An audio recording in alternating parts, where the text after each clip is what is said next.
കാർഷിക മേഖലയുടെ സമഗ്ര വികസനത്തിന് ഊന്നൽ നൽകുന്നതാണ് ഇത്തവണത്തെ കേന്ദ്ര ബജറ്റ്. കാലാവസ്ഥാ വ്യതിയാനത്തെ അതിജീവിക്കുന്ന വിളകൾ ലഭ്യമാക്കുമെന്നാണ് പ്രധാന പ്രഖ്യാപനം. ഉൽപാദനം വർദ്ധിപ്പിക്കുകയെന്ന ലക്ഷ്യത്തോടെ 1 കോടി കർഷകരെ 2 വർഷത്തിനുള്ളിൽ ജൈവ കൃഷി രീതികൾ പരിചയപ്പെടുത്തുമെന്ന് ധനമന്ത്രി നിർമ്മല സീതാരാമൻ പറഞ്ഞു.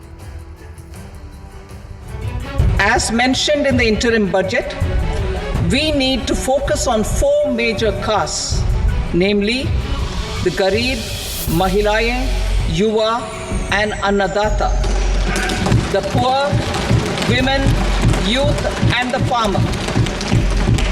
For Annadata, we announced higher minimum support prices a month ago for all major crops, delivering on the promise of at least a 50% margin over cost.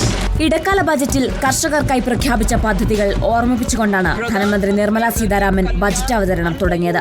കേന്ദ്രം മുൻഗണന നൽകിയ 9 മേഖലകളിൽ ആദ്യത്തേതായിരുന്നു കാർഷിക മേഖലയുടെ സമഗ്ര വികസനം. കാലാവസ്ഥാ വ്യതിയാനങ്ങളെ അതിജീവിക്കുന്ന വിളകൾ കർഷകർക്ക് ലഭ്യമാക്കുമെന്ന് ധനമന്ത്രി പറഞ്ഞു. 1 കോടി കർഷകരെ 2 വർഷത്തിനുള്ളിൽ ജൈവ കൃഷിരീതി പരിചയപ്പെടുത്തും. In the next 2 years, 1 crore farmers across the country will be initiated into natural farming, supported by certification and branding. Implementation will be through scientific institutions and willing gram panchayats. 10,000 need-based bio-input resource centers will be established. എണ്ണക്കുരുക്കളുടെ ഉൽപാദനവും സംഭരണവും വിപണനവും വർദ്ധിപ്പിക്കാൻ നവീന പദ്ധതി തയ്യാറാക്കും. പച്ചക്കറി ഉൽപാദനത്തിനും വിൽപ്പനയ്ക്കും ക്ലസ്റ്ററുകളെയും സ്റ്റാർട്ടപ്പുകളെയും പ്രോത്സാഹിപ്പിക്കും.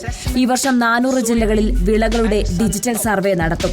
6 കോടിയിലധികം കർഷകരുടെയും അവരുടെ കൃഷിഭൂമിയുടെയും വിവരങ്ങൾ ഔദ്യോഗികമാക്കും. കിസാൻ ക്രെഡിറ്റ് കാർഡുകൾ 5 സംസ്ഥാനങ്ങളിൽ കൂടി അനുവദിക്കും. ചെമ്മീൻ വളർത്തലിനും കയറ്റുമതിക്കും നബാർഡ് വഴി സാമ്പത്തിക സഹായം നൽകും. 1.52 ലക്ഷം കോടിയാണ് ഈ സാമ്പത്തിക വർഷം കാർഷിക മേഖലയ്ക്കും അനുബന്ധ മേഖലകൾക്കുമായി ബജറ്റിൽ വകയിരുത്തിയിരിക്കുന്നത്.